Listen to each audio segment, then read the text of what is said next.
Saudara, akan banyak pintu yang tertutup bagi saudara dalam perjalanan hidup ini. Dan ketika banyak pintu tertutup, berterima kasihlah kepada Tuhan, karena itulah sekolah kehidupan. Akan lebih banyak pintu yang tertutup daripada pintu yang terbuka, karena Tuhan mau saudara belajar. Nanti ada pintu tertutup karena saudara dikecewakan sama orang. Ada pintu tertutup karena saudara ditipu sama orang. Ada pintu tertutup karena saudara dikecewakan sama orang terdekat saudara. Ada pintu-pintu yang tertutup, kesempatan-kesempatan yang tertutup, karena Tuhan tahu di balik itu semuanya ada bahaya bagi saudara. Tapi kenapa Tuhan biarkan sampai saudara mentok di pintu itu? Karena Tuhan mau saudara belajar.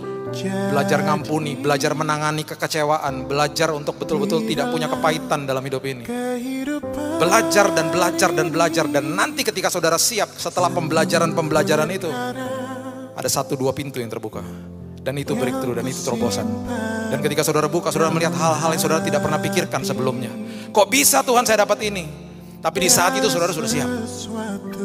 Karena apa? Tekun. Di semua perjalanan saudara tekun, bertahan, sabar. Karakternya dibentuk, tahan ujinya dibentuk, pengharapannya dibentuk sama Tuhan. Di saat itu nanti pintu-pintu baru dibukakan sama Tuhan. Cuman perlu 1 pintu kok bagi Tuhan untuk membukakan, untuk saudara menikmati perkara yang besar dalam hidup ini. Tapi jangan kaget kalau banyak pintu yang tertutup. It's okay. Itulah Tuhan kita. Dia mau kita belajar. Dibutuhkan arah.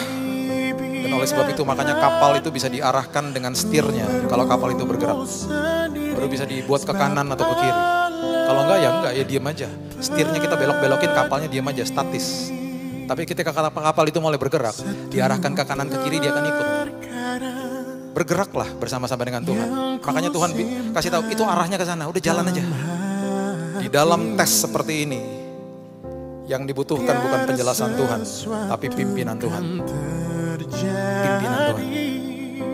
Iman adalah mengikuti pimpinan Tuhan tanpa tahu mau kemana.